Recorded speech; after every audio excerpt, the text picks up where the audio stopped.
Merhaba hocam. Merhaba, nasılsın Gülşah? İyiyim hocam, siz nasılsınız? Valla sizleri gördükçe iyi oluyordum ama bu sınav sonuçlarını gördükçe zaten okumaya başladıkça moralim bozuldu. Ya evet hocam, ya dersler şu an çok ağır geliyor bana mesela. Arkadaşlara da yani dinlediğim kadarıyla öyleymiş. Hani bilmiyorum ben çok çalışmaya şey bulamıyorum. Motivasyon. Tabii yani aşağı yukarı 2 yıllık bir kapanma ve uzaktan eğitimden geldik. Biz de çok zorlandık. Haklısınız. Evet, yani siz Yüzünü de bir tabii görebilir miyim daha çok Gülşah? zorlanıyorsunuz belki. Yüzünü bir görebilir miyim? Bir dakika hocam. Çünkü sınıfa geldiğimde en azından yüzleri görüyordum. Bir Hah, saniye izin vermem lazım. Hiç kamera açmamış. Odamdayım. ben de evimde, salondayım. Arkada kütüphanemin bir kısmı var. Evet.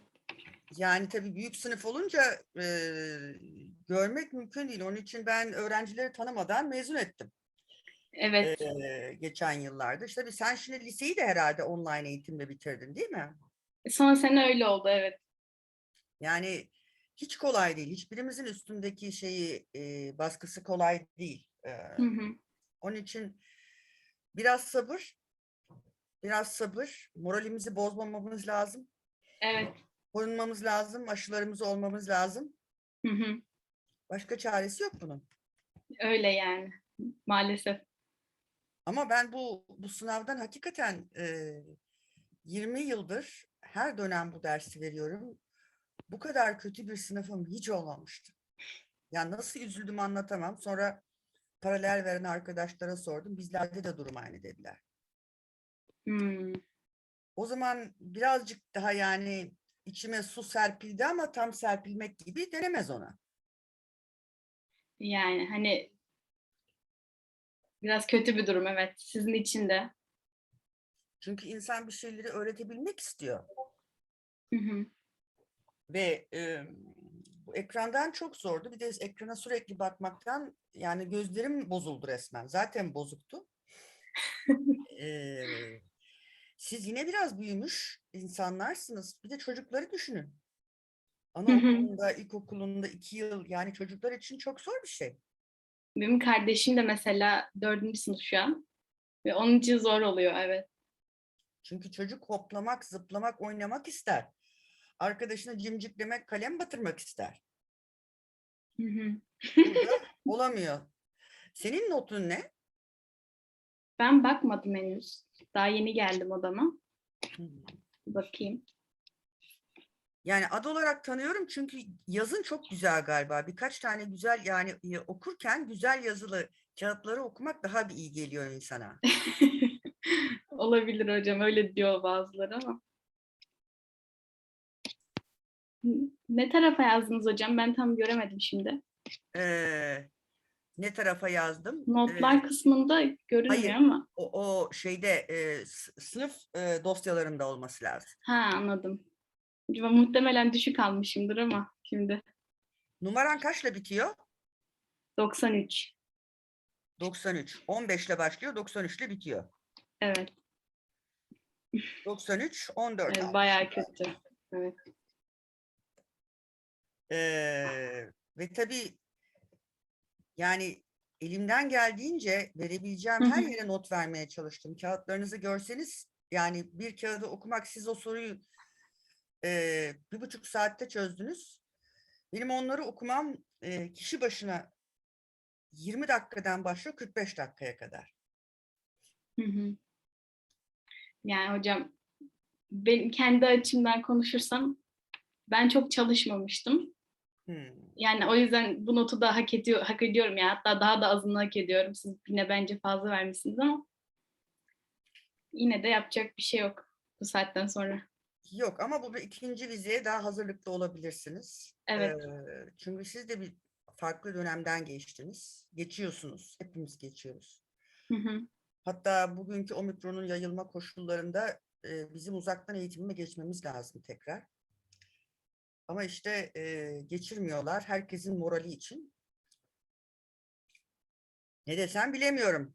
Başkaları da geldi. Evet, Esat. kameramı Nasılsınız kapatayım hocam. gençler? Merhaba hocam. Nasılsın Esat? İyiyim hocam. Teşekkür ederim. Siz nasılsınız? Valla vizeden notun ne? O Türkçe bilmeyenler gelmeye başladı. Baktın mı? Baktım hocam, şu an 63 almışım. Oo, sen osun. En yüksek not. Okey. Ben de şu an şaşkınlıkla seyrediyorum listeyi. Korkunç bir liste. Korkunç bir liste. Yok estağfurullah, ondan değil de yani beklemiyordum. Neyi? Kendimden bunu beklemiyordum yani. Ne anlamda? Yani biraz emin değildim sorulardan. Neyse Eren de burada. Adil de burada. Merhabalar hocam. Nasılsın Adil? Sağ olun hocam. Siz nasılsınız? Valla fena değil. Notlar karşısında biraz moralim bozuk tabii. Benim de biraz. Maalesef. Maalesef. Ee, şimdi çok kısaca 35 olsun. Vizenin üstünden geçeceğim ve nerelerde çok büyük hatalar yapıldığını söyleyeceğim. Ama ondan sonra dersimizi yapacağız. Çünkü gelecek hafta sınavımız var. All right, all right. Bakalım demin bir şey gelmişti. Arnavut öğrencimiz kayboldu.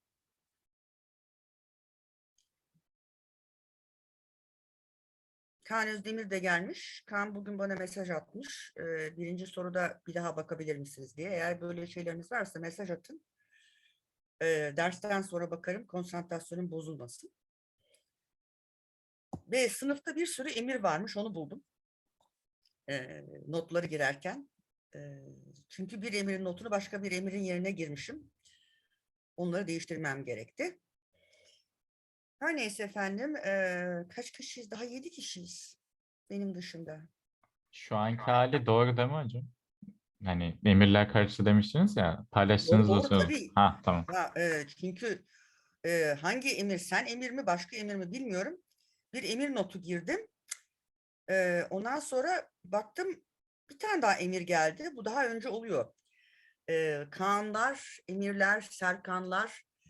Bir yıl 3 tane mi 4 tane mi ne emre vardı. Merveler.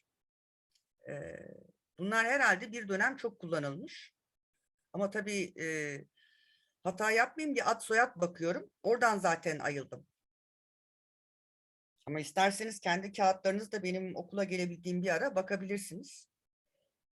Yani şeye açın. Hani ya ben şunu yaptığımı sanıyordum ya da yapmıştım vesaire gibi. Hatta çok fazla istek gelmezse fotoğraflarını çeker size bizzat da gönderirim kağıtlarınızı. Hocam aslında yapabilirseniz öyle çok güzel olur. Ama yani bana bir istekte bulunursan e-posta veya şeyle WhatsApp grubundan. All right, all right. We are 10 people.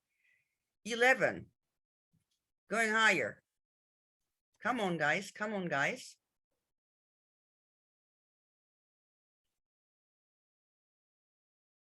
Hello.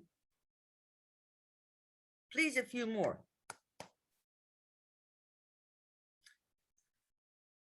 All right, I would like to Hocam start. size şeyi sorabilir miyim?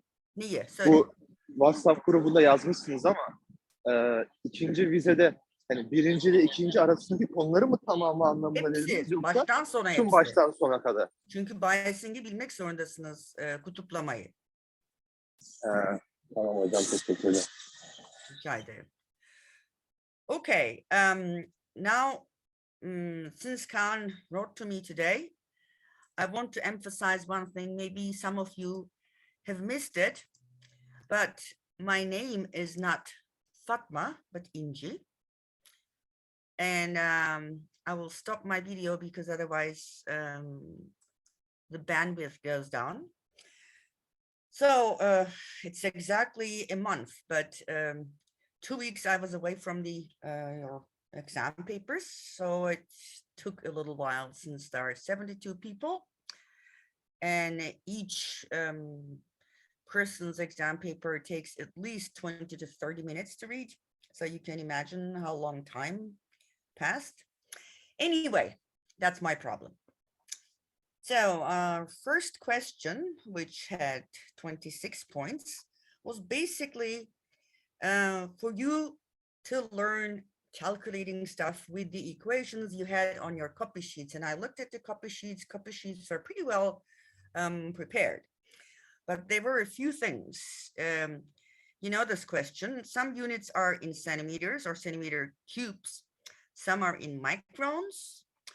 Some are in meters, and so on. So the basic thing in this question was to convert the units. For example, since there are so many centimeters or centimeter cubes, it would be easy to first start everything with centimeters. So convert microns to centimeters, convert meters to centimeters. So for microns, micron is 10 to the power of -6, centimeter is 10 to the power of -2. So you have to add another -4 to convert this into centimeters. A similar way goes here. This is so and so many farads per meter. So it's going to be 10 to the power of -14 farads per centimeter. Once you do this and use the equations, everything works out fine. Except some of you tried to convert them into meters, which was okay for me too. But there were some mistakes. For example, centimeter cubed to meter cubed would be 10 to the power of -4. Centimeter to the power of 3 in terms of meters to the power of 3 would have to use another 10 to the power of 6 conversion factor. And unfortunately, instead of using 10 to the power of 6, two students used 10 to the power of 3, so everything came out totally wrong. So if you use these proper conversions, then barrier potentials come out as these. And I think pretty much everyone had calculated this correctly. The problem came when the saturation current was asked. Well, saturation current, you know, the emitter base junction is forward biased. So the saturation current will be for emitter base junction, not for base collector junction. And HFE or beta is very large, means that whatever current goes from emitter to base goes from base to collector without being lost by the recombinations in the base region. The trick here was converting these millimeter squared to centimeters. And some of you did the correct conversion, some of you didn't. So instead of picoamperes, some had femtoamperes, some had 10 to the minus 23 amperes, and you have to convert them into scientific units. Don't leave it as 10 to the minus of whatever, 9, 10, or whatsoever. Depletion zone widths for both junctions in the unbiased state. Again, you have the equations. If you convert everything properly, they come out as 3.02 and 2.8 microns. What is the minimum VCE for operation in the active mode? Well, if the transistor works in the diode regime, which means VBE is equal to VCE, VBE has to be 688 millivolts, so VCE minimum is 688 millivolts. Then comes the second question, the sinusoidal wave source, input, output voltages. Well, instead of, this is not a time-dependent graph. This is an input-dependent output graph. So as a result, we did some of these, at least 1, 2, 3, we did that in class. We did something close to this, but many of you made great mistakes. The results had to come out like this. And again, quite a few made these 3 correctly, but somehow missed the 4th one. All right, then we come to this question. That's the N plus PN transistor, and there are some voltage values. There is no voltage given here. There are 5.5 volts at the collector, 10 volts on the other side of the collector resistor. So the easiest way would be to calculate the current that flows through this. And hereby, we need to realize the collector current flows in, base current flows in, emitter current flows out. So this is the collector current, this is the base current. So incidentally, the current on this resistor is the emitter current, which many of you found. So 10 volts minus 5.5 divided by 1.5K collector or emitter current, I'm sorry, comes out as 3 milliamperes. So that's the current that flows over here, which means if I multiply this 1K with 3 milliamperes, I have 3 volts here, 3.7 here, this is 3.7, that's 5.5, divide by 90K, you find the base current.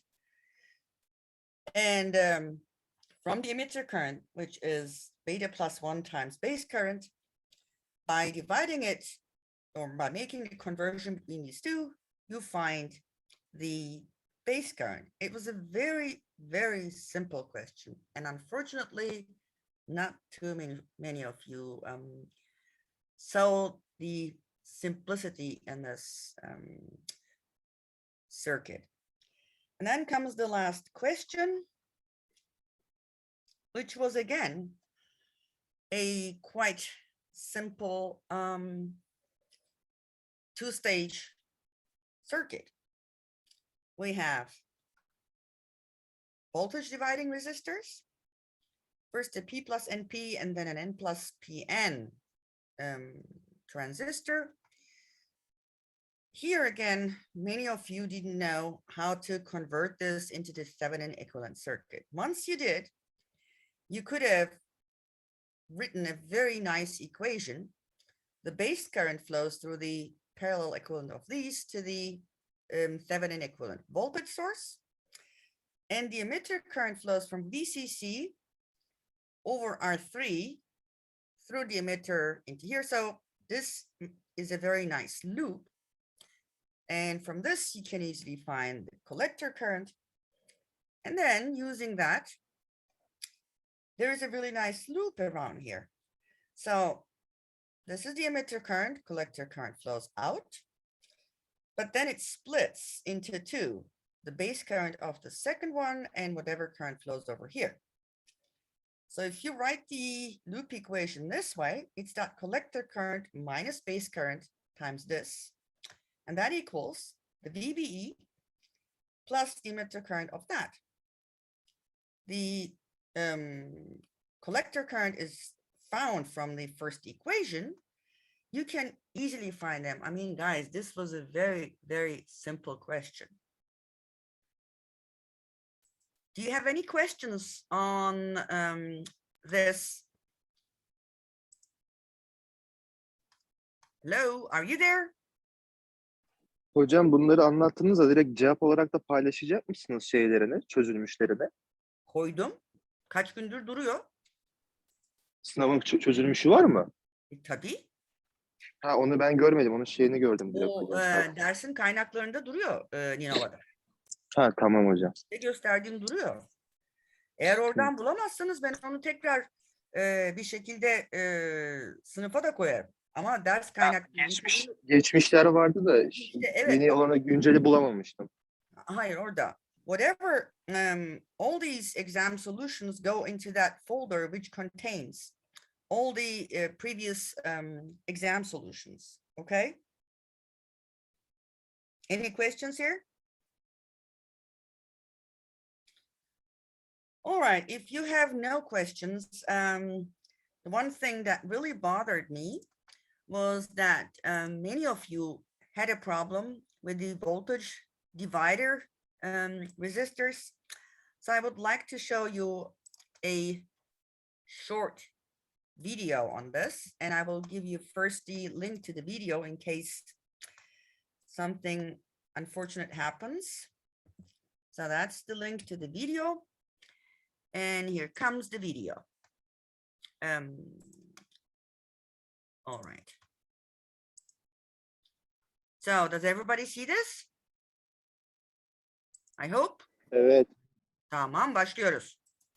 channel. In this video, I am going to do an example where I calculate the operating point of this circuit. I'm going to use two methods to do this calculation. The first method is the more precise method, and then the second method is an approximation. And then I'll also show you when and under what conditions you can use that approximation. So the first step in the more precise method is to figure out what the Thevenin equivalent is for this input or this circuit applied to the base. Redrawing that circuit as its Thevenin equivalent gives me a source, which I'm going to call VTH, applied through a resistor, which I'm going to call RTH, TH for Thevenin, applied to the base of the transistor and the rest of the circuit. In class, we showed them as RBB and VBB, but it doesn't make a difference, okay? And the collector and the emitter is the same.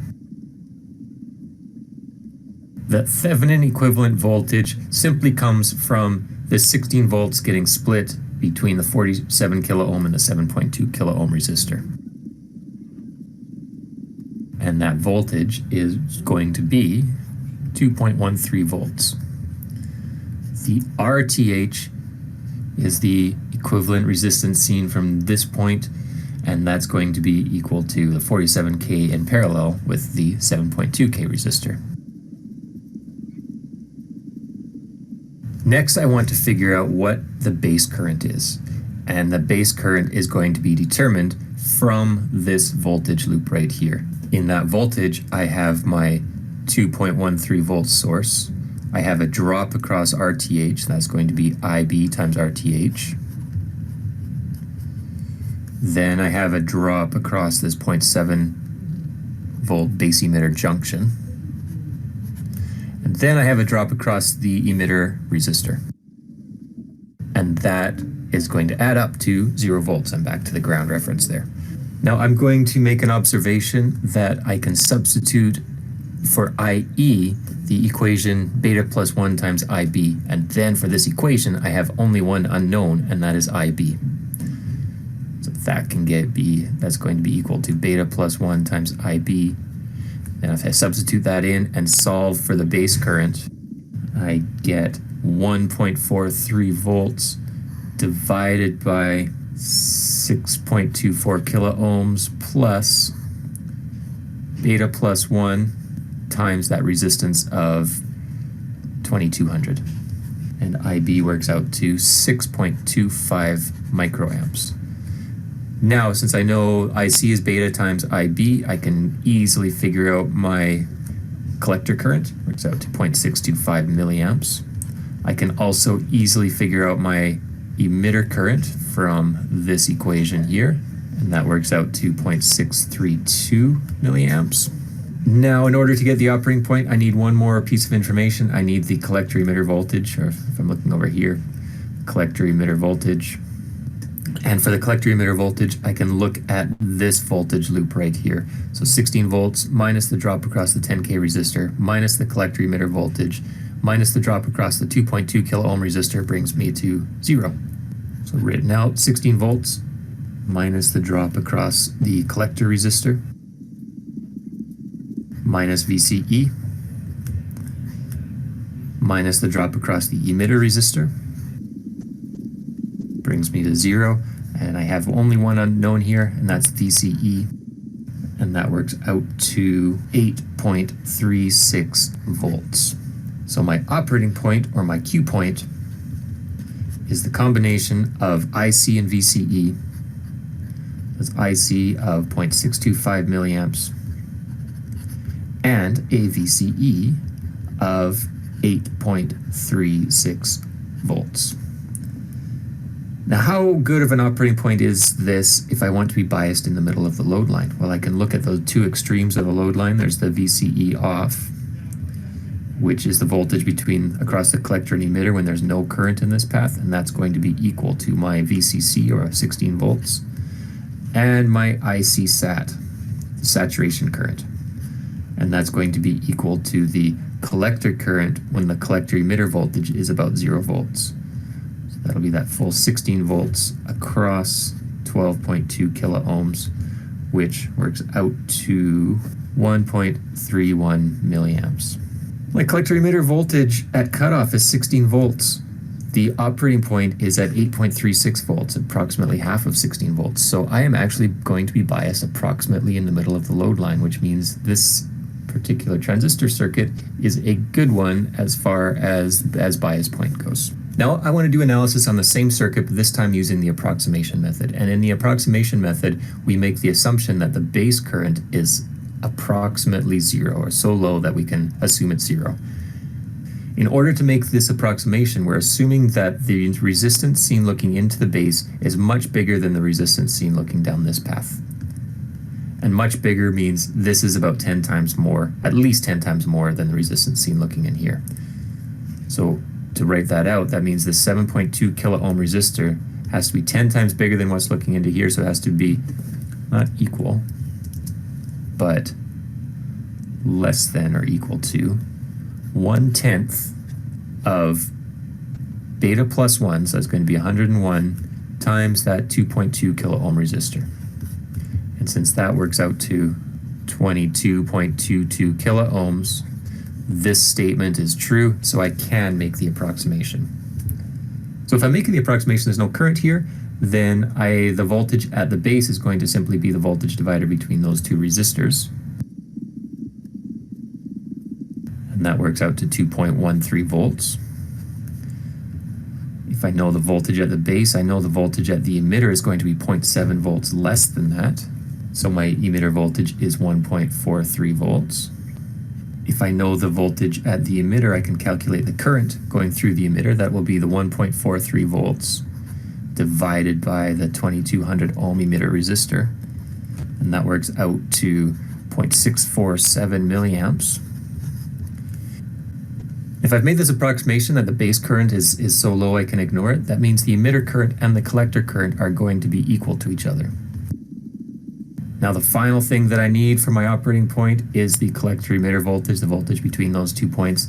Again, I can look at this voltage loop here. So it's going to be the 16 volts minus the drop across the 10K resistor minus the collector emitter voltage minus the drop across the 2.2K resistor. And that brings us down to 0. Solving for VCE now gives me a voltage of 8.09 volts. So my Q point is that combination of the IC and VCE. IC of 0.647 milliamps and a VCE of 8.09 volts. So in the previous example where I did a more precise method, I had an IC of 0.625 milliamps and a VCE of 8.36 volts. So using this approximate method, I get fairly close answers.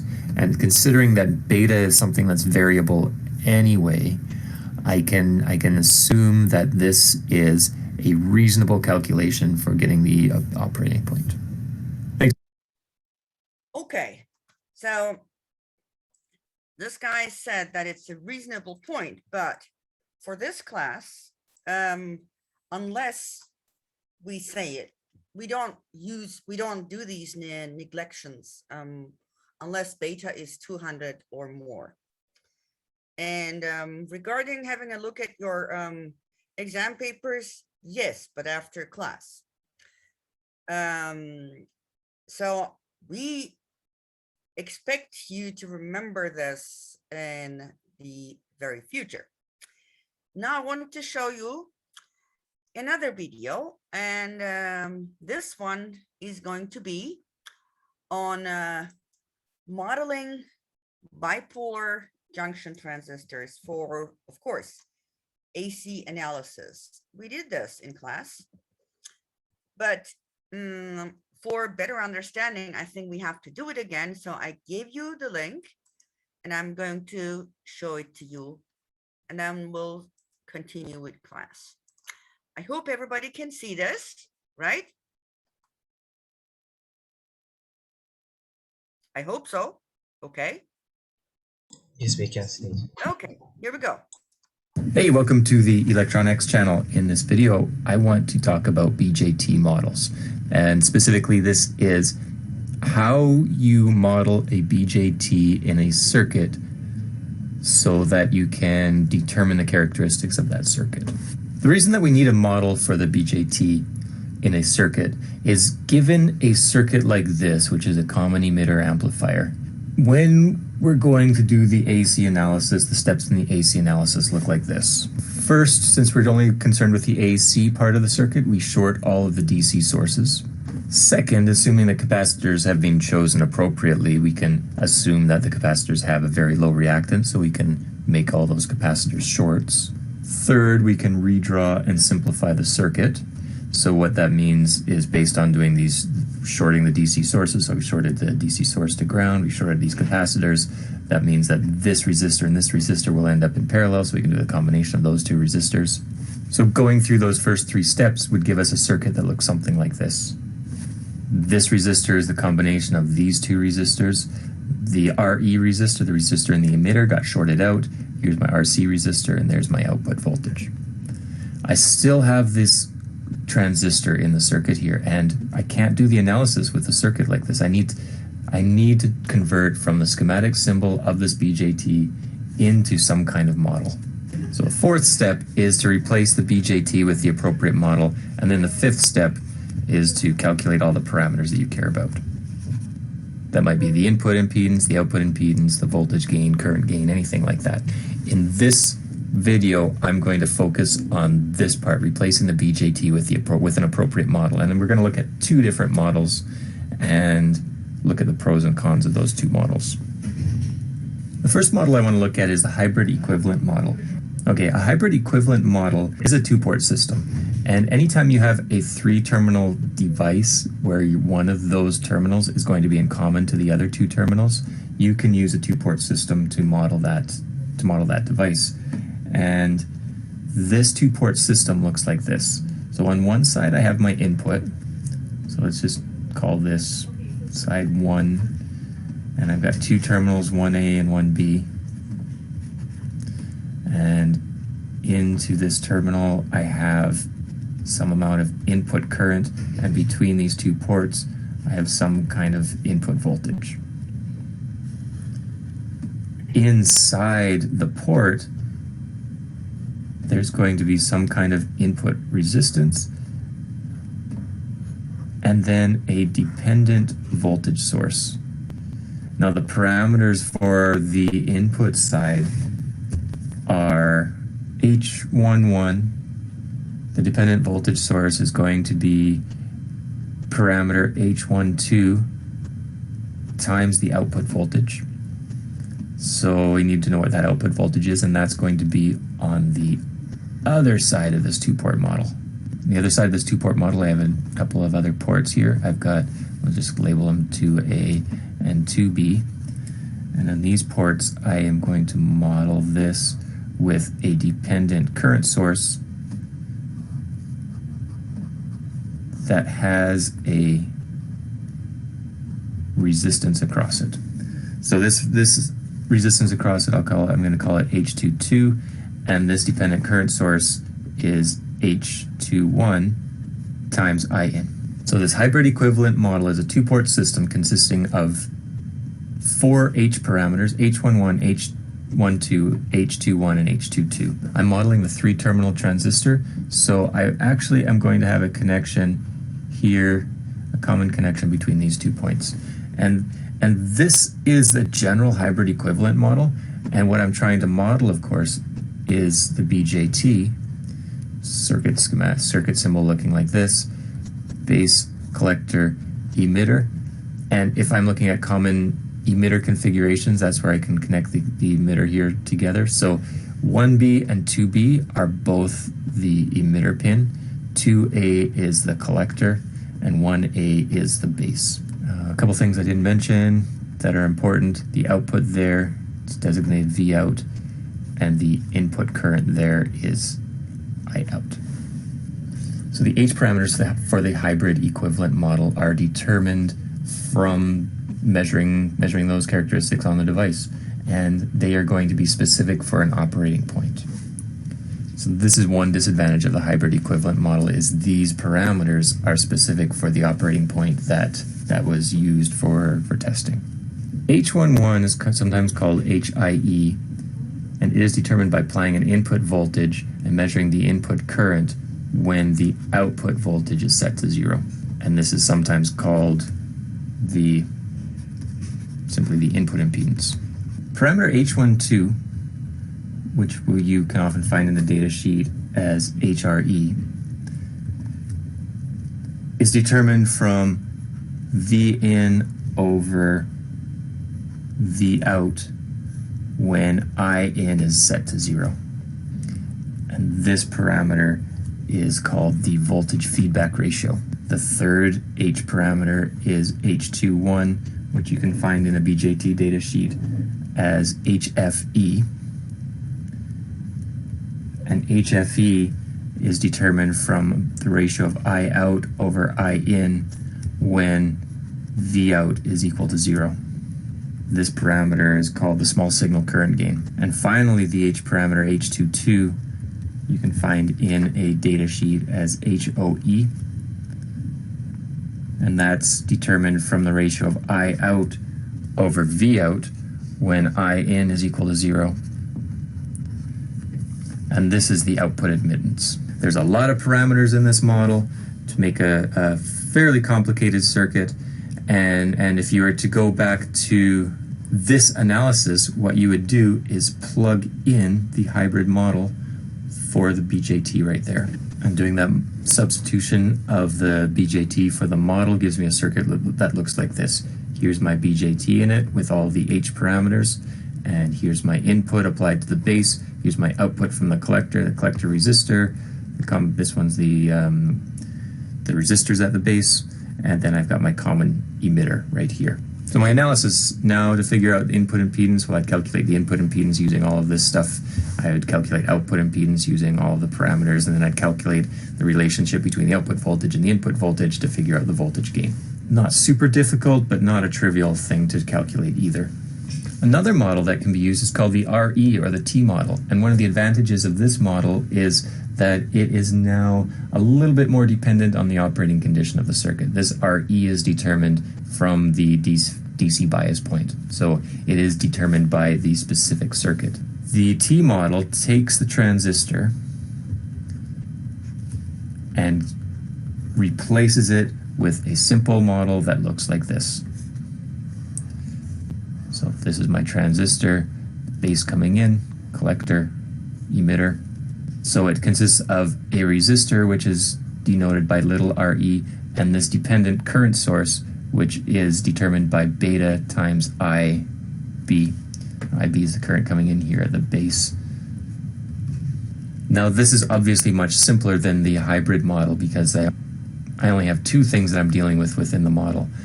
Now here's something interesting.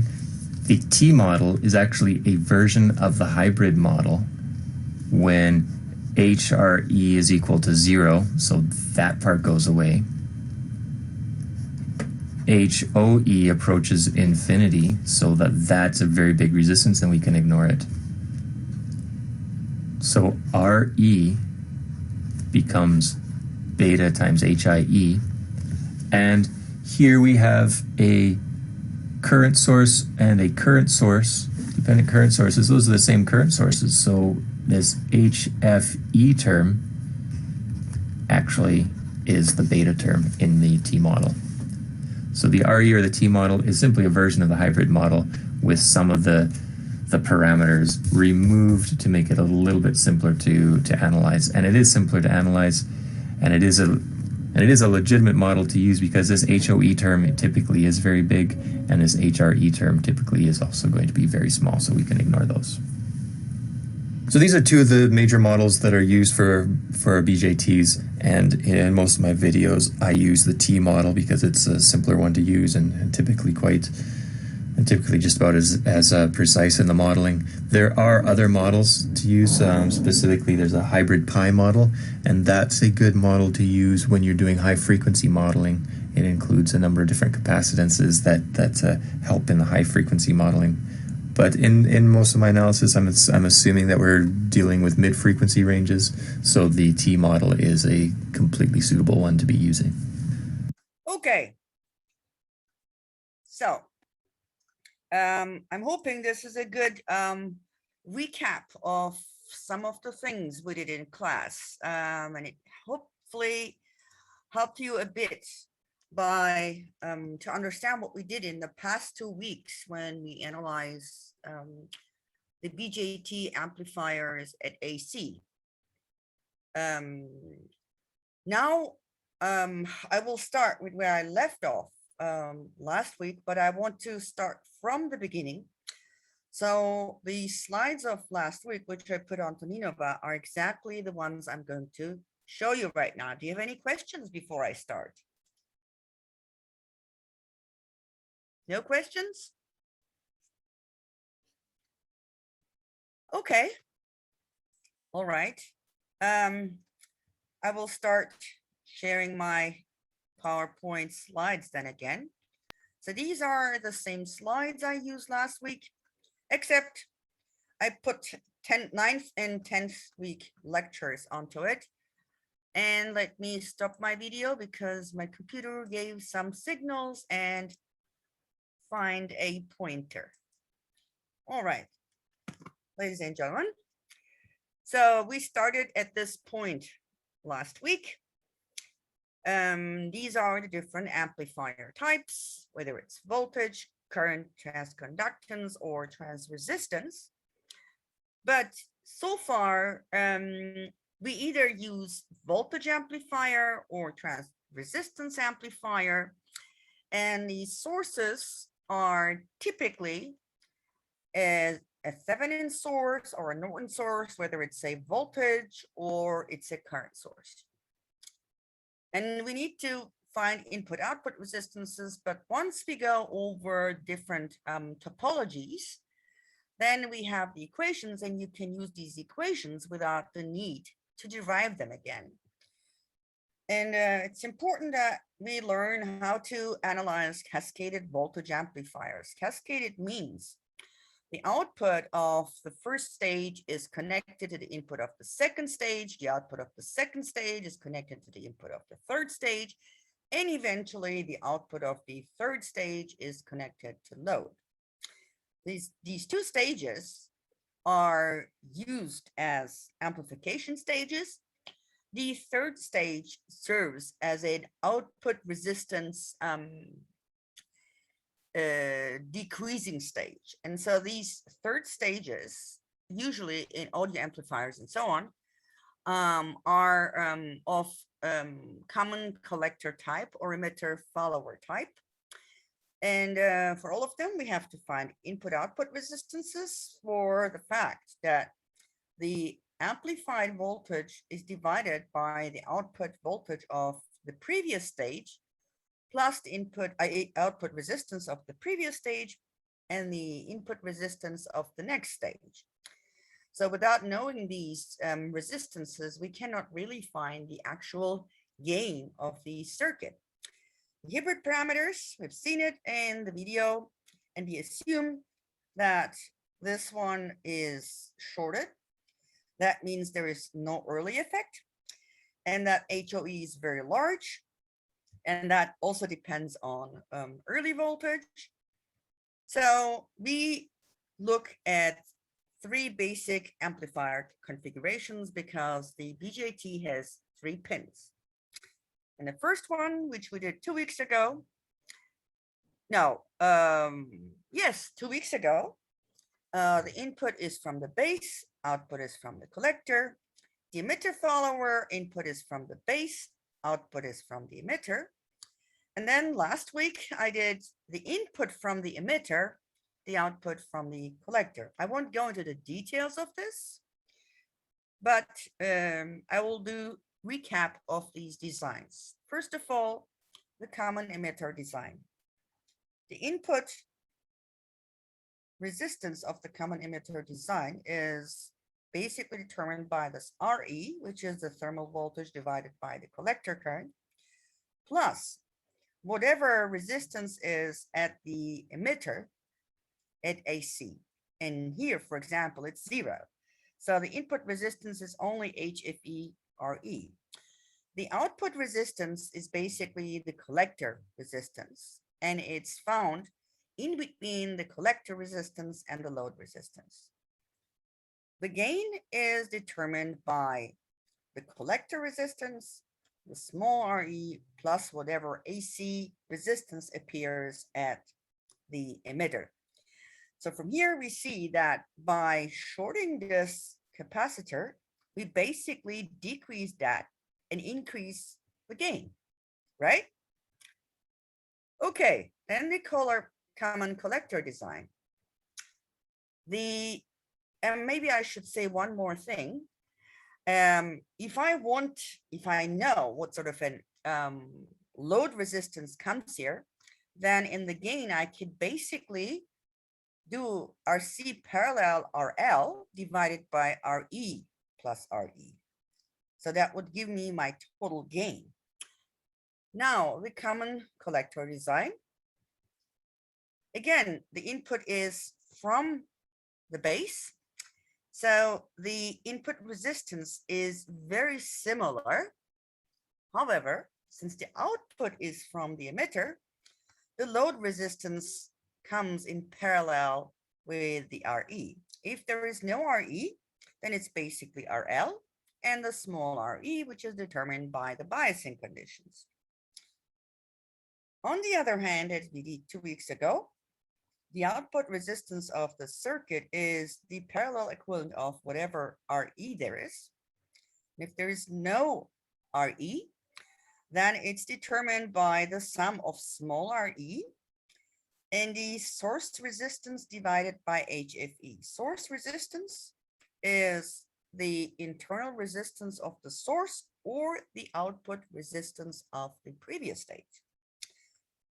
So in that case, even if the internal resistance of the previous stage is large, dividing it by HFE makes it very small, and adding the small RE on it, the output resistance is very, very small.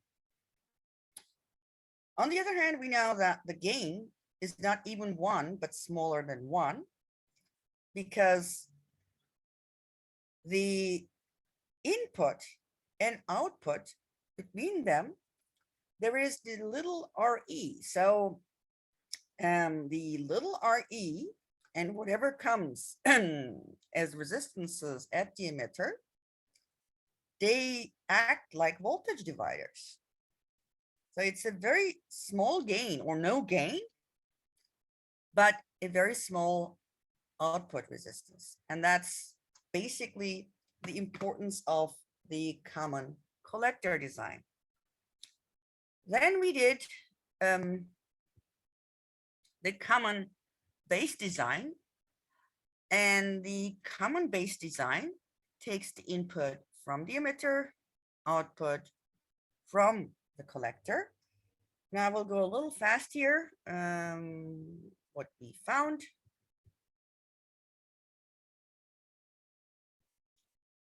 Okay, so the common base design, the input resistance is equal to the small RE, so fairly small.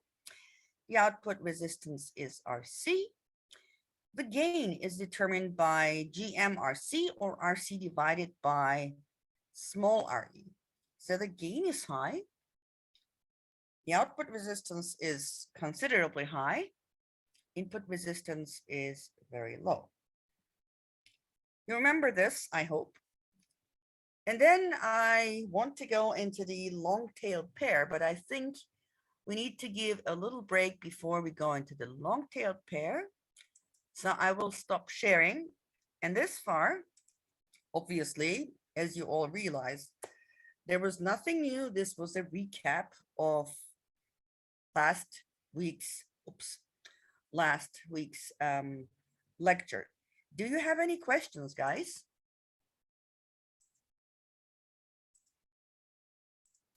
If you don't have any questions, I would like to give a break until 1:30, so 15 minutes. And then we'll continue, and I will pause the recording in the meanwhile, okay? See you soon.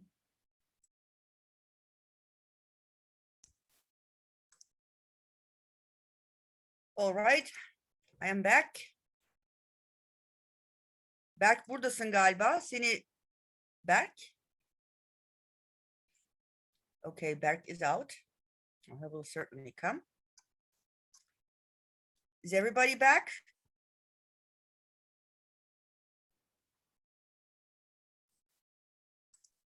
Not yet, I guess.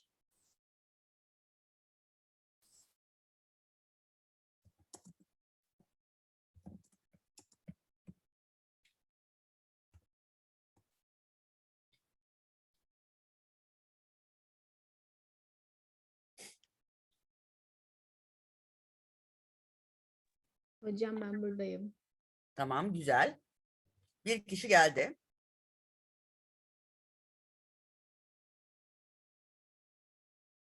Who else is back? Buradayım hocam. Güzel. Okay. In that case, we could start where I left off. And that's the differential amplifier that is known as the long-tailed pair. We know from the past, meaning before the first midterm exam, that's a double input, double output circuit. It's totally symmetric and it has identical transistors on the same chip that's fabricated like that. And you might remember biasing. If we bias it with a resistor connected to the common emitter, the collector current is found from this equation, and that's assuming that HFE or beta is very large, and emitter current is almost equal to collector current. You can also make it, if it's not neglectable, you can also use the base current and basically find the collector current by using a loop. And we always assume that the bases at DC are at ground level. So you can basically find the biasing from VBE minus VEE and the resistor connected here. And you need to divide it by 2 because these two emitter currents connect and they flow on the resistance. Or if we use a current mirror, then the collector current can be found from half of the value of whatever current source is connected here. I think you're pretty much remember this. Now, if we go into the AC analysis, and I'm using my own drawings because I couldn't find really proper ones. At AC, the inputs are applied from the bases, from the first base and the second base. And at AC, we use small letters to indicate voltages. The outputs are from the collectors, and VCC and minus VEE are basically shorted, connected to ground. That means RC comes between the collector and the ground. RC2 also between the collector and the ground. So in the equivalent circuit, it pretty much looks like this. Inputs are from the bases. The outputs are from the collectors.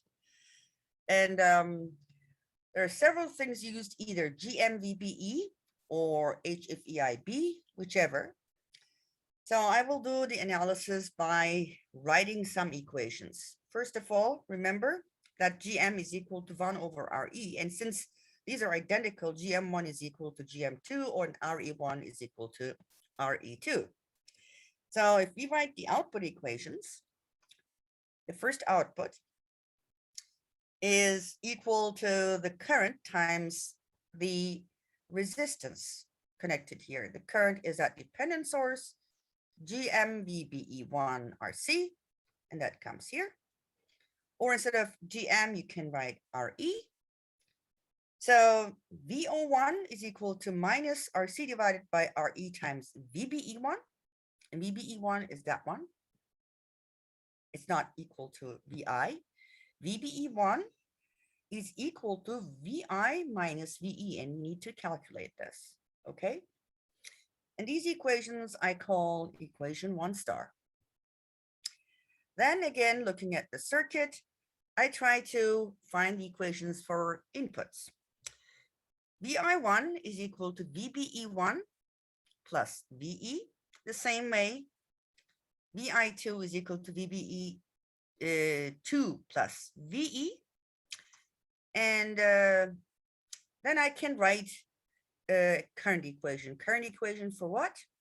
Current equation for what current flows through this resistor. So that current is equal to the sum of IB2, IB1, and these dependent sources. All right, so IE is equal to IB1, IB2, GMVB1, GMVB2, and that's obviously equal to VE divided by RE. I can convert the IBs to VBE divided by HFE REs. And if I do this, these 4 currents can be written like this, and they can be summed up in an equation like this: VBE1 plus VBE2 times the sum of these 2 conductances, HFE RE inverse, RE inverse, and that's equal to VE divided by RE.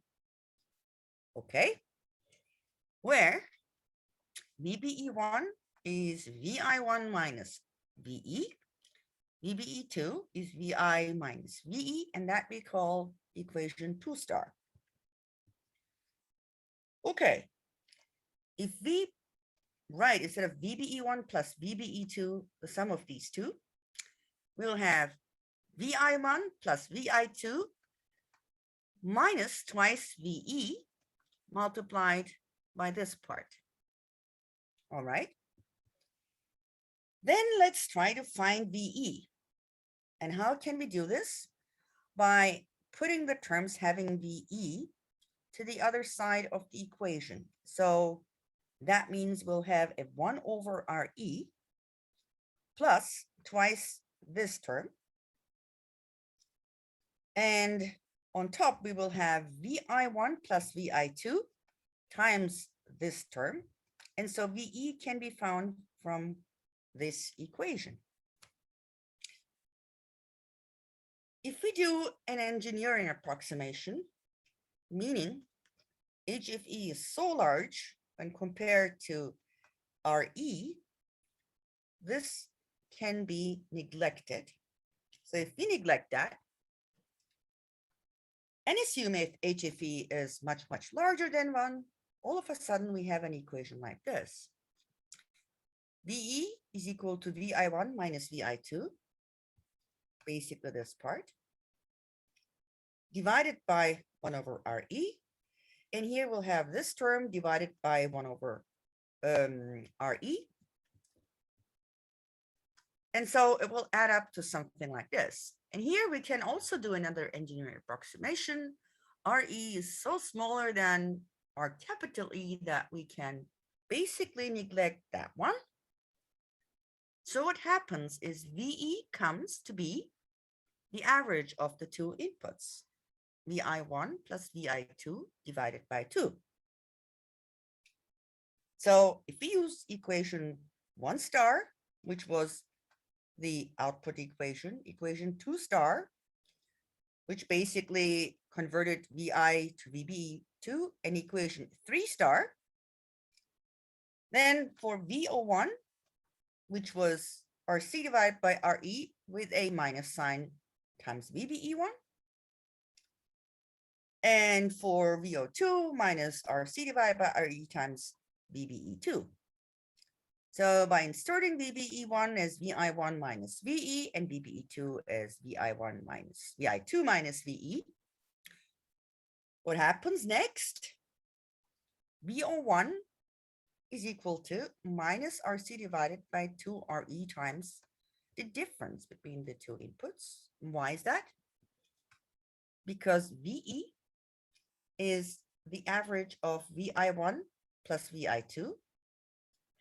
And here the same, VI1 plus VI2 divided by 2, right? So we have 1 VI1 minus 1 VI1. So we have half VI1 minus half VI2. On the other side, we have here VI2 minus 1 VI2 divided by 2. So half VI2 minus half VI1. So pretty much like this.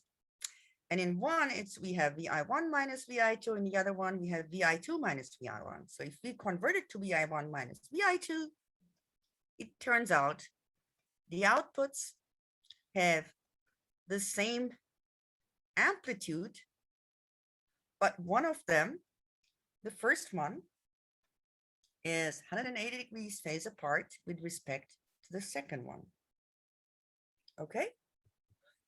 So if there's a differential output, so if you look at the difference between V output 1 minus V output 2, we get an equation like this. And why? Well, we have VI1 minus VI2. Again, VI1 minus VI2. But minus this makes twice. So the 2 cancels out. And we have double the amplitude. So the differential voltage gain is actually RC divided by RE. And here I made a mistake. This had to be R small e. Okay. Well, there could be some special cases. What are the special cases? We're looking at a differential input if one of the inputs is equal to 0. Then the outputs will be a function of VI1 only. The next case, if the two inputs are at 180 degrees phase difference. In this case, the amplitude will be doubled. The next one, if the two inputs are the same, by definition, the outputs will be 0. However, we assumed HFE was much, much larger than 1, and RE was much, much larger than 1. What if this doesn't hold? And basically this equation earlier, we assumed that we could neglect this, right? So what if that this is not true? Okay, going back to the emitter voltage at AC and taking that approximation back. Okay, VE was this. Okay, so what is then the first output? We can write these equations instead of having VI1 plus VI2 divided by 2. They are the same.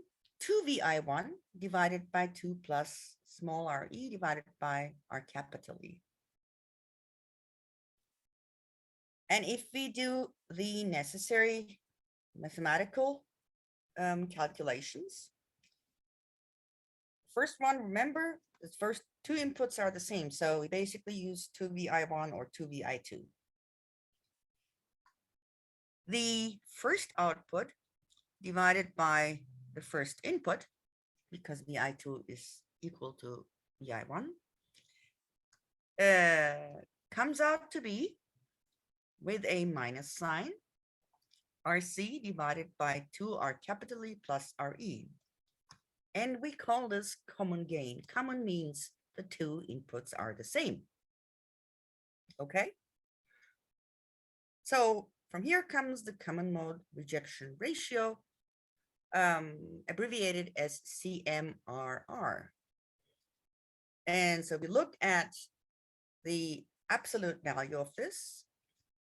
The differential gain divided by the common gain, and it turns out to be the common mode rejection depends on this part. So the small REs and the capital RE. And a logarithmic representation would be something like this, and the units would be in decibels. Now coming into input resistances. Using the same equations and using the IB1 and IB2, if the second input is 0, RI1 is equal to 2 HFE-RE. If they are at 180 degrees space apart, the input is equal to only HFE-RE. And that's the end of this. But I would like to show you a video because I think this needs to be emphasized. And first I need to ask if you have any questions. Do you have any questions? No questions? Is anybody out there?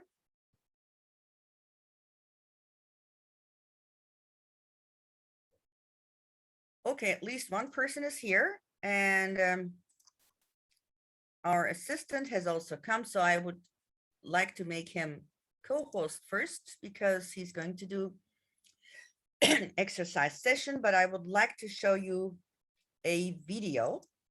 It's slightly long, it's about 18 minutes, but I think it would make it easier for you to understand. Are you ready? Hopefully. So here is our video. Amplifier, and specifically the gain of a BJT-based differential amplifier like this one. First off, let's convert this differential amplifier into just a general form for differential amplifier. And I've connected inputs onto this differential amplifier here. I've got my differential inputs, VID over 2 and negative VID over 2 going into my two inputs. And I have the common mode input that is common to both the I1. Okay, this common mode input is basically an input that's the same on the two inputs, because you remember when we don't make that neglection, there is a common mode gain. So that VCM represents basically that common mode signal. And VI2. And then over here at the outputs, I've got Vout1 and Vout2. Now what I'm trying to do, or what I want to do in this is, given that I have an equation for Vout1 and Vout2, and that equation is going to be the common mode gain times the common mode voltage plus the differential gain times the differential voltage. For Vout1 and Vout2 is going to be the common mode gain times the common mode voltage minus the differential gain times the differential voltage. So basically what I want to do is, looking at this circuit over here, figure out what the values for ACM and AD are. Okay, first let's look at the common mode voltage. So I've gone back to my circuit diagram here, and I've got the common mode voltage connected to Q1 and Q2. Okay, I want to go through the process of calculating this common mode voltage gain, or ACM. Now, I'm going to make an assumption here that Q1 and Q2 are identical devices. They're really close together in an IC, so they'll have the exact same temperature effects. And let's see what the common mode voltage gain is going to be. Now, I'm dealing with an AC signal here. VCM is an AC signal. So I need to convert my circuit here into the AC equivalent model. So what that's going to involve is making all of my DC voltage sources shorts, making all of my DC current sources opens, replacing the BJT with the BJT model. In this case, I'm going to use the T model with my beta IB value and my RE, and doing that gives me this AC model. I've got the common mode voltage connected to the base of both of the transistors. got the little RE in the emitter of both the transistors. I have my dependent current source and the collector, both of the resistors. Here is my VO1, here's my VO2, and then I've got my two RC values, RC1 and RC2. I've just labeled them as our two RCs over here, so we can assume that these are the same resistor values. Okay, to see what the common mode voltage gain is, let's go through an experiment, or a thought experiment. So if we apply this common mode voltage to the base of both of the transistors, that's going to generate a base current here and a base current here. And since they're identical transistors, the input impedance of both the transistors are going to be the same, so that base current, those base currents will be identical. Just writing that out gives me IB1 is equal to IB2. And then we can just call that IB. Since the two transistors are the same, the betas are going to be the same. So this current, the IC current, or beta IB, those values are going to be the same. IC1 is equal to IC2 is equal to IC, just call it IC. Those two currents come into the node, and then what comes out is IE. Given that the base currents and the collector currents are identical, that means the emitter currents will also be identical. IE1 is equal to IE2. We can just call that IE. But look, IE1 is current going this way, and IE2 is current going this way. This is going in the same path, just in opposite directions. So what we also know then is IE1 is equal to negative IE2. However, that can't be true at the same time that this is true, unless IE is equal to 0. Now working backwards from here, if IE is equal to 0, then ICs are equal to 0 and IBs are equal to 0. So given all the currents are 0, then the output voltages must also be 0. So this common mode voltage, since it's the exact same voltage applied to the exact same transistors, and they're trying to generate currents in opposite directions, the output is going to be 0. So what this means ultimately is that the ACM value, that gain, that common mode voltage gain, is going to be 0. This is true when the transistors Q1 and Q2 are identical. If they aren't identical, if they're just similar, then ACM is going to be a very small value. But for our purposes here, we are going to assume that identical transistors, so that means my common mode voltage gain is 0. The second type of input that I want to look at is single-ended input. And in this single-ended input, I've got my input signal applied to Q1, and I have Q2 grounded. Now let's actually label this input. Let's call this VID over 2, just like we did in the original picture of our two inputs having VID over 2 and negative VID over 2. And in this case, I just have the one input because it's a single-ended input. To figure out the gain of this circuit, in other words, what's the relationship between VO1 and the input and also VO2 and the input, we need to convert this schematic model into the AC model. And again, short the DC voltage sources, open the DC current sources, convert the two transistors into their AC model. And doing that, we end up with a circuit that looks like this. Here's my input applied to the base of the first transistor. The second transistor base input is grounded. I've got my two outputs at the RCs. And what I can do is a simple analysis here to figure out what is the relationship between VO1 and VI1 and VO2 and VI1. So I've redrawn the circuit here, and I put my VID over 2 as my VIN. And again, what I want to figure out is what is the relationship between Vout1 and VIN1,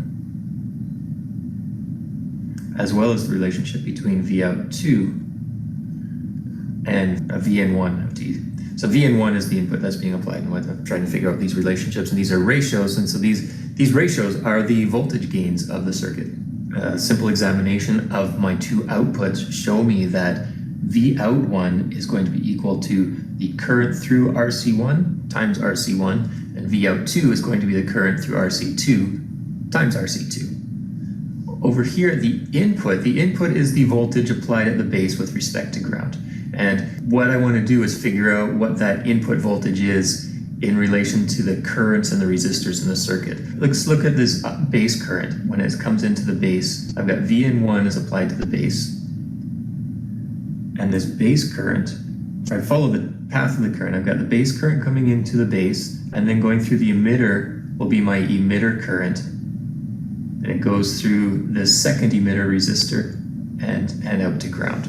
So my VN1 is going to be the voltage drop across this RE and the voltage drop across this RE. And that's simply going to be this emitter current times little RE plus this little RE. So taking this equation, the V out 1 of T is going to be, well, IC is the current going this way. So V out 1 of T is going to be negative IC times RC1.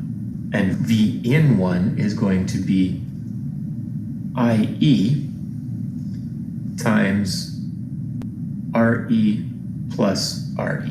And IC is equal to beta IB1, and IE is going to be equal to beta plus 1 times IB1. And let's assume that beta is big enough that beta and beta plus 1 are basically the same number. That means this IC and this IE cancel each other out, and we get that ratio V out 1 over V in 1 is equal to RC1 over 2RE. And let's call this ADS11 for the single-ended gain of this differential amplifier when we're looking at input 1 and output 1. Okay, now looking at this ratio, which will be, we can call that ADS12. It's the single-ended gain for the differential amplifier looking at output 2 given an input at 1. So that is going to be equal to the current times RC2. Well, what is that current? If IE1 is going this way, then it goes to IB and IC. So actually the current will be flowing in this direction, and that's the same current as is going in this particular resistor.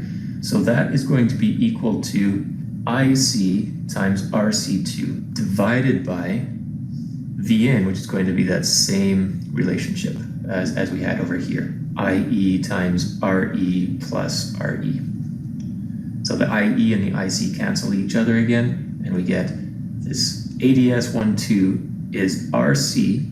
I'm going to assume RC1 and RC2 are the same, and I'll just call them RC, divided by 2RE. Okay, so those are the gains of my differential amplifier when I have a single-ended input applied to input 1. To make it a little bit more clear of what exactly I'm talking about here for ADS11, if I speak just for here, if I talk about it in terms of V out 1 of T, basically rearranging this equation, is equal to ADS11 times V in 1 of T. And this gain is showing what the relationship between output 2 and input 1 is. So if I rewrite that one, V out 2 is equal to ADS12 times V in 1 of T. So there's my two relationships. I have a single-ended input, but I could look at the output as the differential output. So the differential output being V out 1 minus V out 2. And I want to know what is the relationship between this differential output and my input. Well, I can put these equations, plug these equations in for VO1 and VO2. So this will be ADS11 times VN1 of T minus ADS12 times VN1 of T. Plugging in my actual numbers for these two values, and I get negative RC over 2RE times Vn1 of T minus RC over 2RE times Vn1 of T. Combining this all together, and I get negative RC over RE times Vn1 of T. So this value here, negative RC over RE, is my gain when I'm looking at the output as a differential signal. And I could rewrite that as my differential output, which is this, is equal to differential gain. Let's just call this AD1 because it's differential gain for input 1 times Vn1 of T. So I've got three different gains that I figured out for this particular circuit. It's the gain for a single-ended input looking either at output 1, at output 2, or at the difference between output 1 and output 2. I can do basically an identical analysis for the single-ended input when the input's connected to the other transistor. So Q2 has the input, Q1 is grounded. So I take the schematic circuit, convert it into the AC model as I have here, and what I can determine is that V out 1 of T is equal to the single-ended gain for the differential amplifier due to input 2 at output 1 times Vn2 of T. And this value, ADS21, is equal to RC over 2RE times Vn2 of T. And V out 2 of T is equal to the single-ended gain for this differential amplifier due to input 2 at output 2. And we'll find that that is equal to negative RC over 2RE. I can also figure out what the relationship is between the inputs and the differential output. So that's going to be this value minus this value, and with a little bit of math, I will determine that this will be equal to RC over RE times Vn2 of T. And that value would be my differential output due to a single-ended input at input number 2. Finally, I can look at the differential amp with differential input. To indicate that it's differential input, I'm going to say that over here, I've got VID over 2, and over here I've got the opposite, or the 180 degree phase shifted of that, negative VID over 2. So to do the analysis, I need to create the AC model of that circuit, and again, my inputs are VID over 2 and negative VID over 2. Now this may look tricky to do because I have these two inputs now applied to the circuit. But I can use the results of the previous two analysis. The one where I had single-ended at Vn1 and one where I had single-ended at Vn2, treat those individually, and then take those results and combine them together using superposition theorem. So really, I've already done the analysis. So combining the results from the previous steps, figure out what the relationship is between Vout1 and the two inputs. So this will be negative RC over 2RE times the input coming from 1, which is VID over 2, plus the output here due to Vn2. And I figured out that that is equal to RC over 2RE times negative VID over 2. Combining all this together, and I get negative RC over RE times VID over 2. Output 2 is determined based on the output 2 due to input 1 and output due to input 2. And from my previous results, I know that's equal to the output due to input 1 is RC over 2RE times input 1, which is VID over 2, plus the contribution of input 2 to output 2, which is going to be negative RC over 2RE times negative VID over 2. Doing some arithmetic, combining that all together, and I find that's equal to RC over RE times VID over 2. If I want to look at the differential output, which is Vout 1 of T minus Vout 2 of T, so I can take that expression there. It's negative RC over RE times the input minus this expression here, RC over RE times VID over 2, and I get negative 2 RC over RE times VID over 2, as I would expect. This expression right there, that's the gain when I'm looking at a differential output and I have a differential input. So let's call that ADD.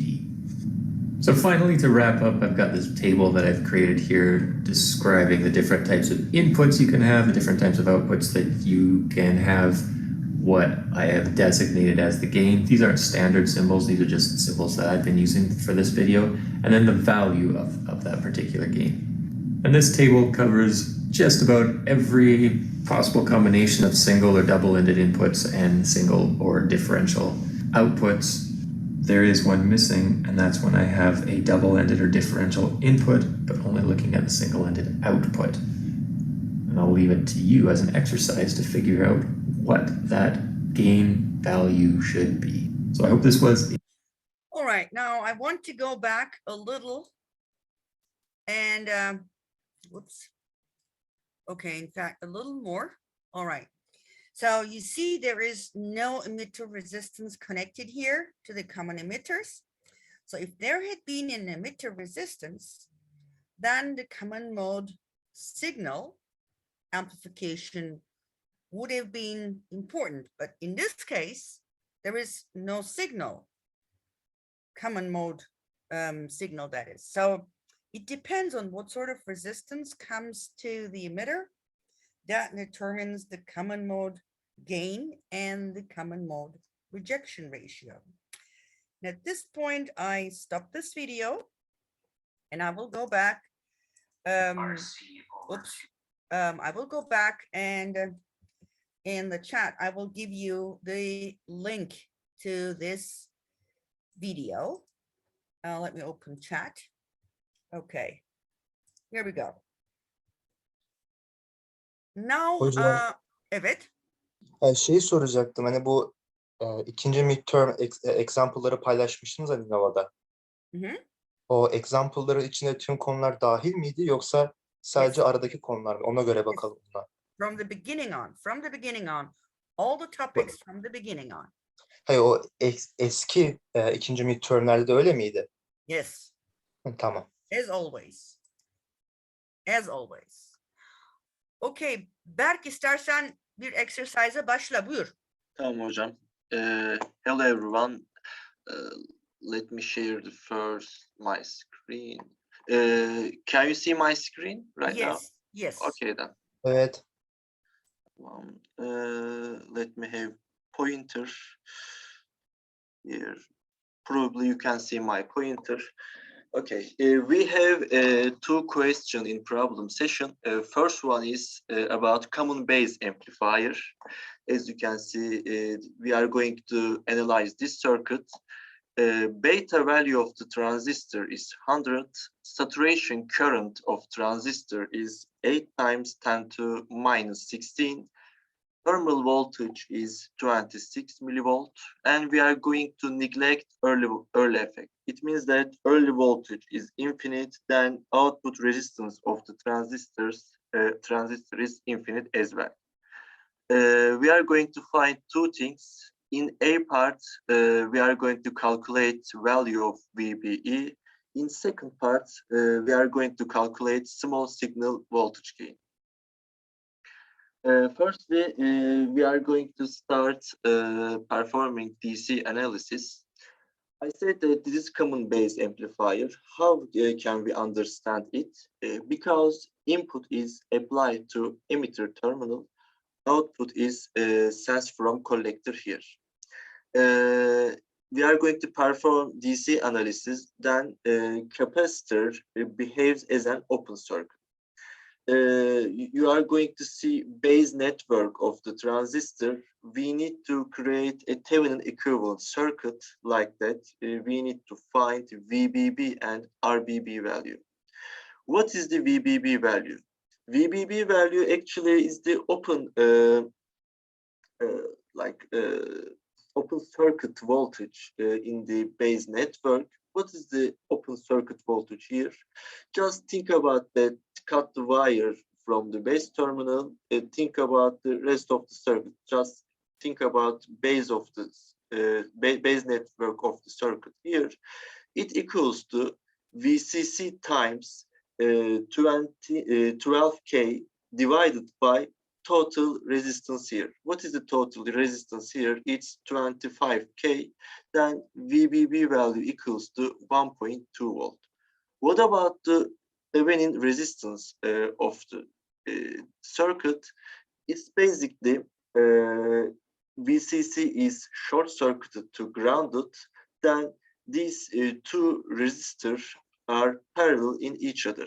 Then the equivalent resistance value equals to 13K parallel to 12K. Its numerical value is 6.24K. Now we need to write an equation. Let's start with VBB value.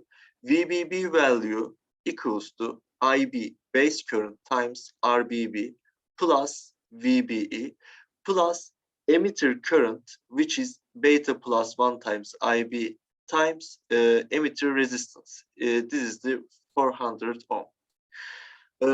Unlike the question we have so far, this question is a little bit different because we have two unknown variables here. In the question, VB value is not given, and we don't know the IB value here. We have two unknown variables. Then we need to have other equation to solve these two unknown variables. But we are going to assume that VBE value. Let's say that VBE value is 0.7 volt.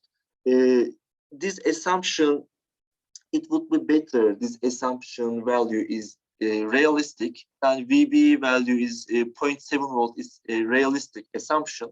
Then plug this value into the equation here.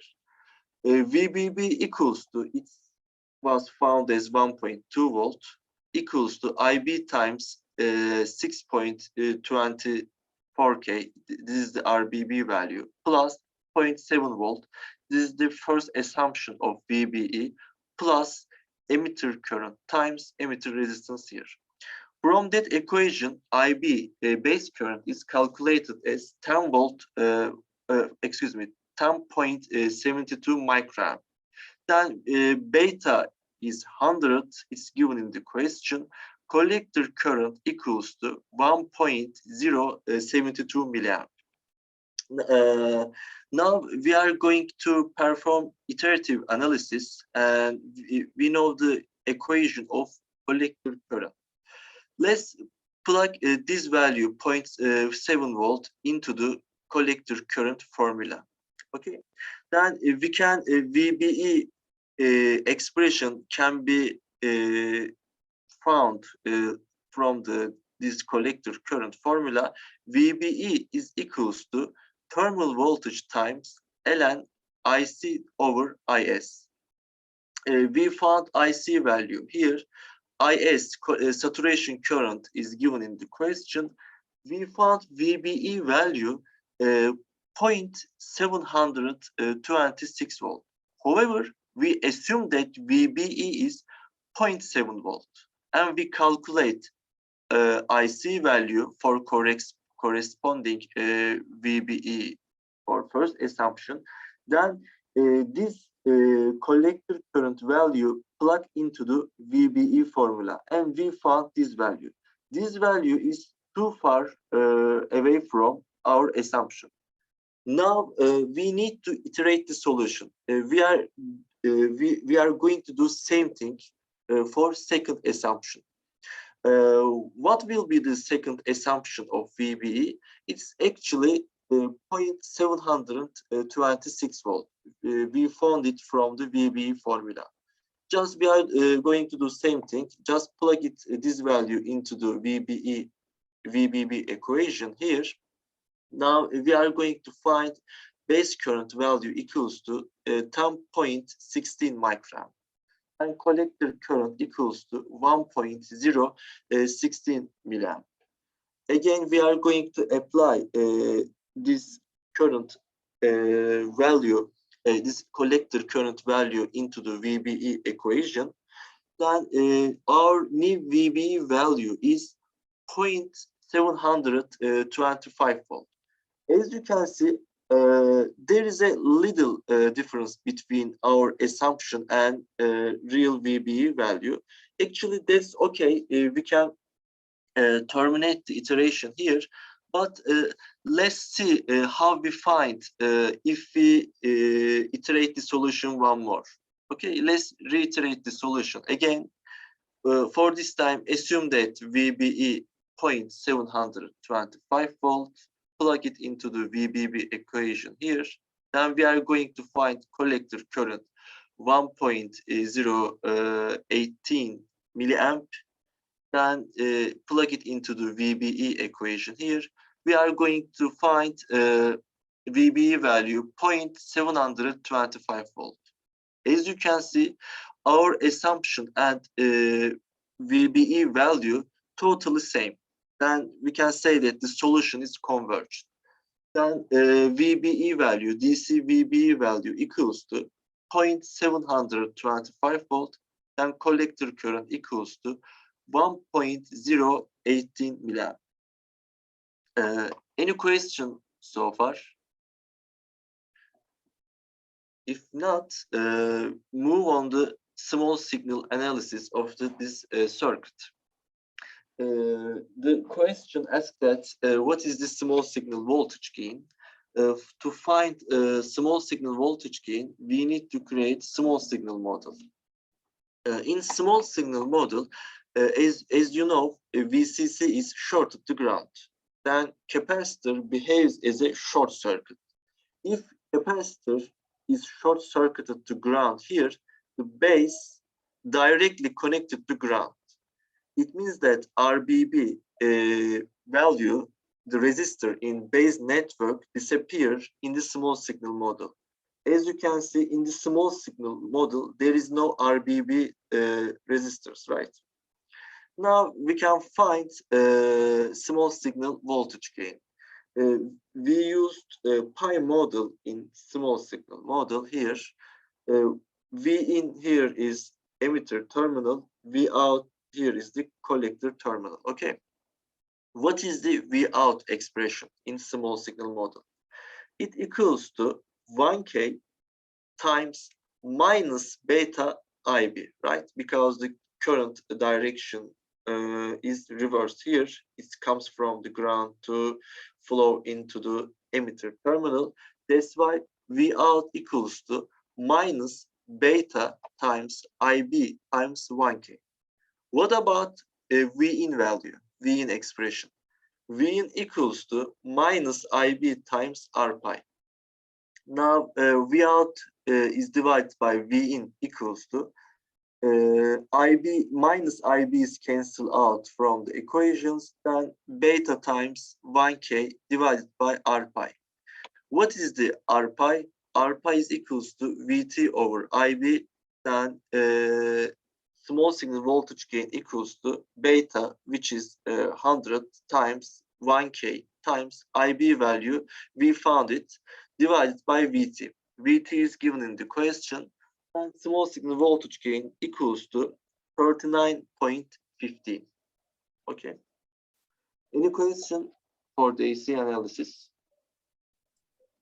Yes, students, any question? Or shall Berk continue, or do you want a little break?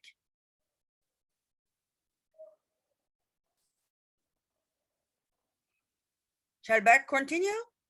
Yeah, I can continue. Okay. Okay. This is the second question. We are going to analyze BJT amplifier circuit. This is the two-stage BJT amplifier. VT, VB, and HVE value given in the question. We are going to design the current source generate 0.4 milliamp, the biasing current to the differential stage here. In B part, we are going to this resistor value such that the waveform distortion at the output will be minimum and symmetrical. In C part, we are going to small signal voltage gain of this amplifier and CMRR value. And for the last part, we are going to calculate input and output resistance. This slide look like familiar to you because past weeks we designed a current source which consists of simple current mirror structure like that. For this question, we are going to use simple current mirror structure. T4 and T5 transistors are identical. Then T4 is diode connected, and emitter of T5 is directly connected to emitter terminal of differential input pair here. Then we are going to find this resistance value to design a current source. How can we find this resistance value? Firstly, we need to find voltage across this resistor. What is the voltage of base terminal at the same time collector terminal? Here, it equals to VCC minus absolute value of VBE value. What is the VCC value? VCC is 10 volt here. VBE value is given in the question. It's 0.6 volt. What about the total current flowing through this resistor? 2 IBs coming from the base terminal of T4 and T5, and from the collector terminal of T4, it's IREF. IREF plus 2 IB, IB equals to or consist of total current of R.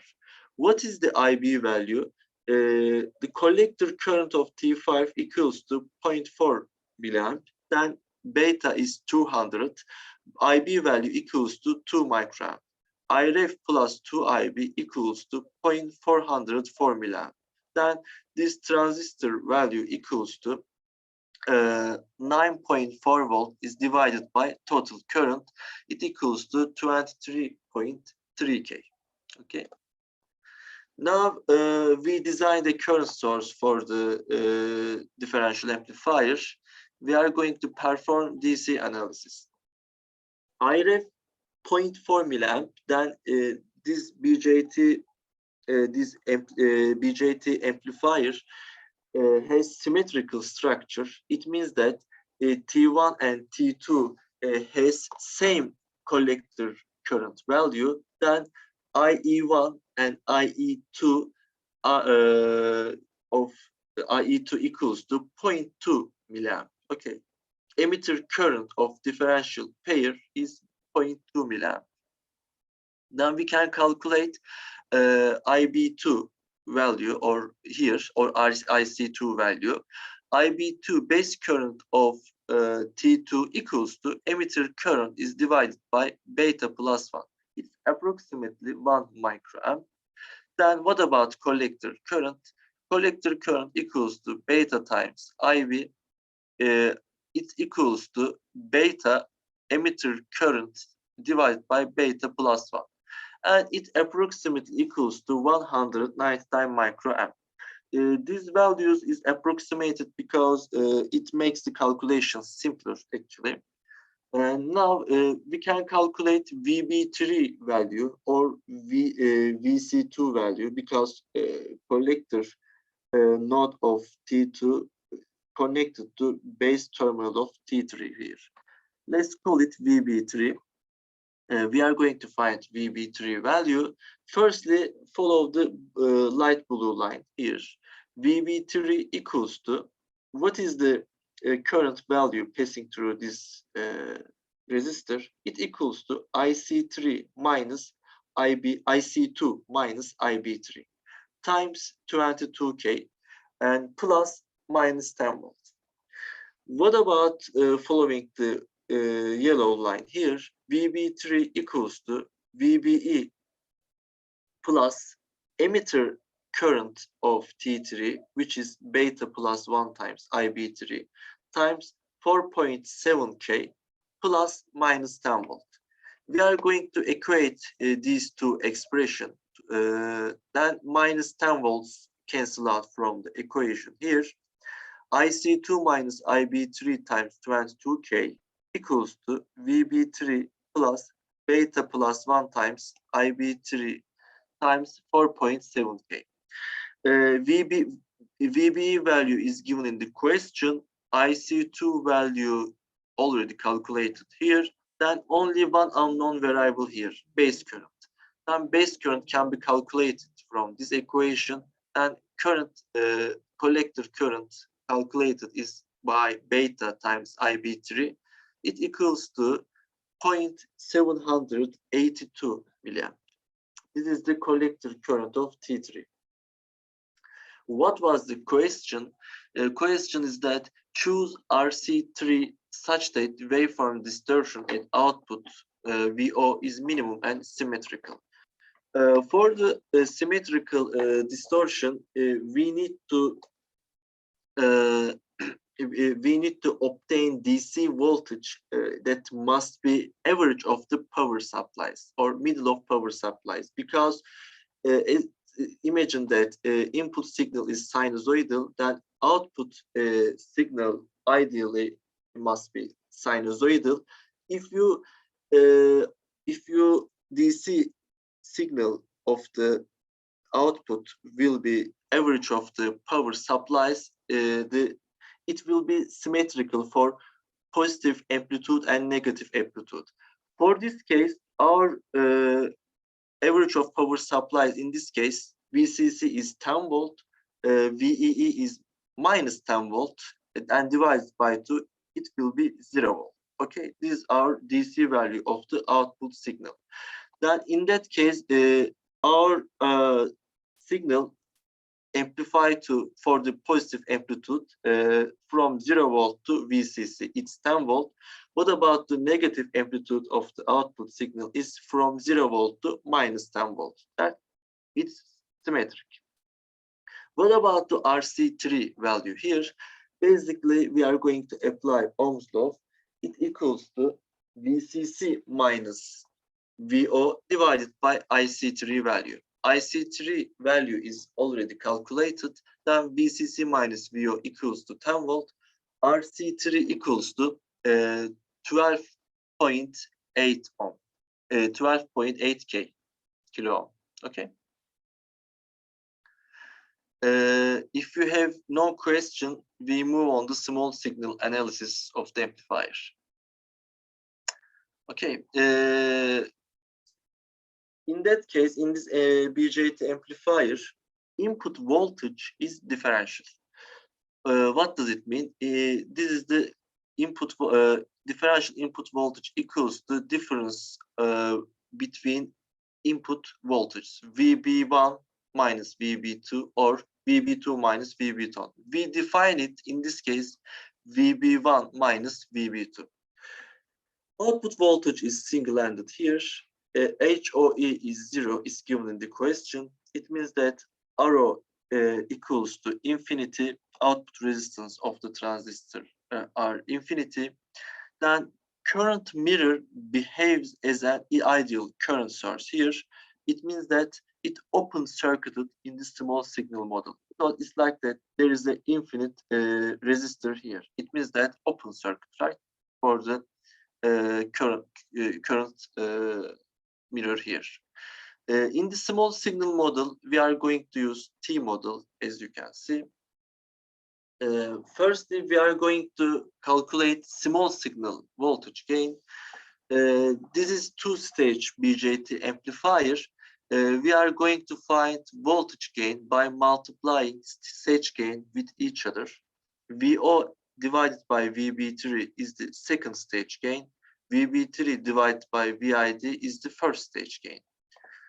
What is the output voltage expression in small signal model? It's basically minus beta IB3 times RC3. What about VB3 value here? Beta IB3 comes from here, then IB3 comes from this path, and total current of here, beta plus 1 times IB3. Then we can calculate VB3 value from that. VB3 equals to beta plus 1 times IB3 times total resistance here, which is RE3 plus 4.7K, right? Now we found VO and VB3 value here. we need to write VB3 in terms of IB3 to find first stage gain. Why? Because we can express input differential voltage is like that. It's VB1 minus VB2. Just we are going to apply Ohm's law here. What is the current between these two nodes? Beta plus 1 times IB3.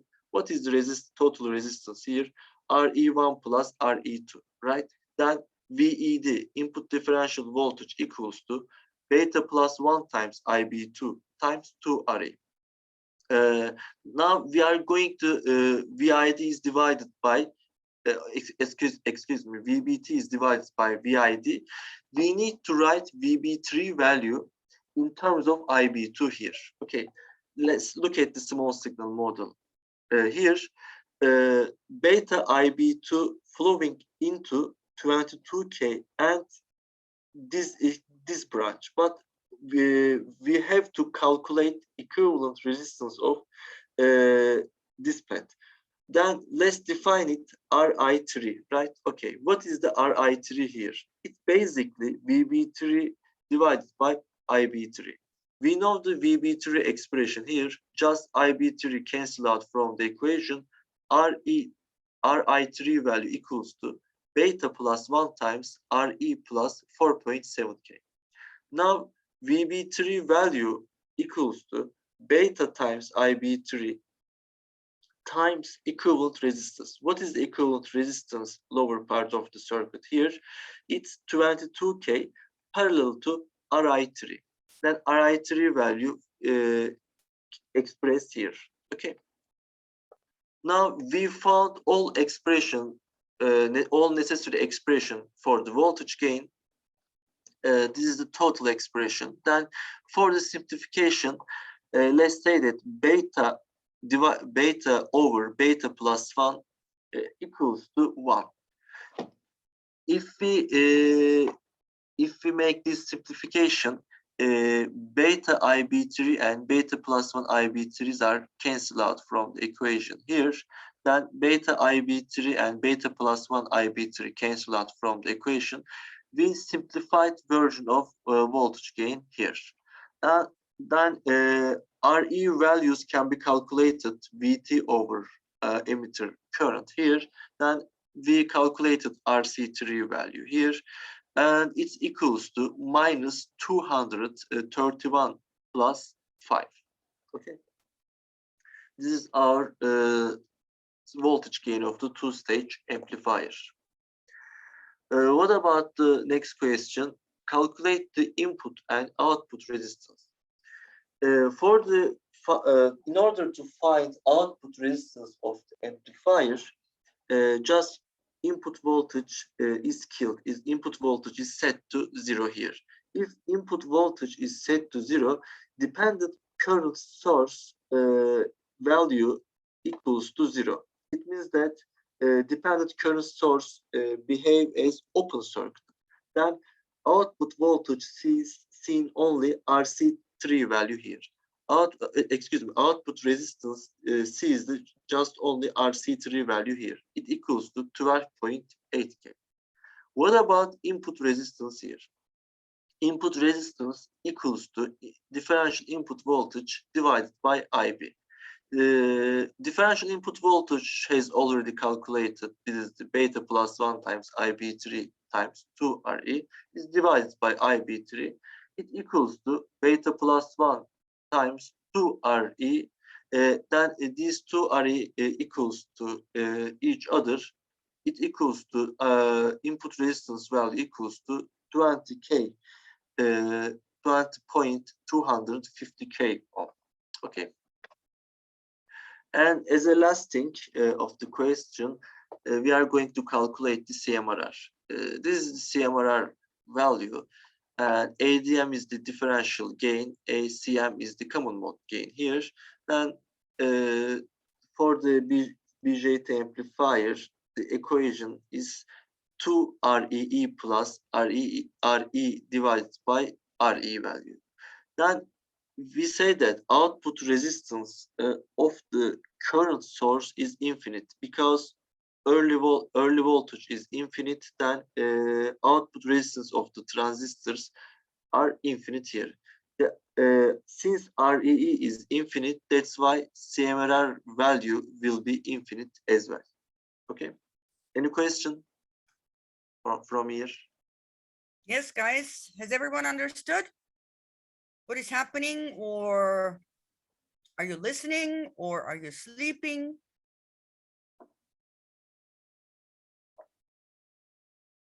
No reactions? Okay. Matt, since you said you are listening, did you understand everything? No. What did you not understand? Okay. What about other guys? Esat, you did understand? You could talk, you know?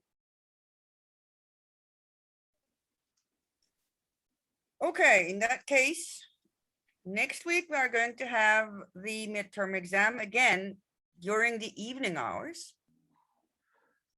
All right.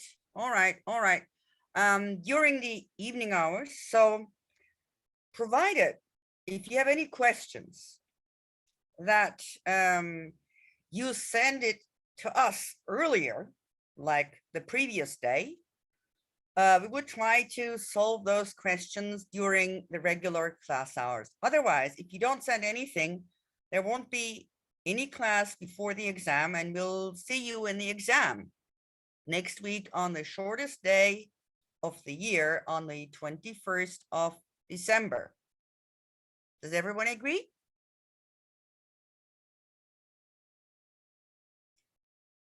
I guess so. Okay, I wish you all a good day and healthy days. Bye bye. Berk, çok sağ ol. Ne demek hocam? İyi günler. Have a Haydi good sana da day. iyi günler.